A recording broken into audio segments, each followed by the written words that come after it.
Tell me about your background. Sir, I'm a physician. I'm based at Bangalore, sir. Actually, from past 8 years, I'm running a clinic. It's a daycare center. My wife is a gynecologist, sir. So pre-COVID, actually, I purchased a land here, 60-40, sir, 2,400 square feet. And I'm starting a hospital, sir. Almost construction is over. Still the plumbing and all these things are interior work is pending, sir. Okay.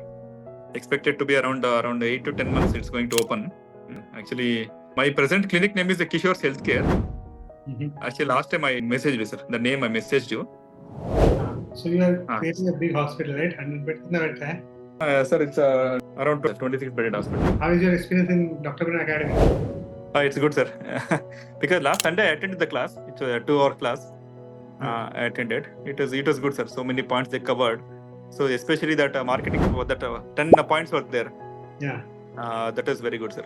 So actually we didn't know that we have to self-promote sometimes videos and all in the Insta and all. Actually, I'm not doing any marketing. So you have to do it properly now. Yes, sir. From now on, probably that's a point is.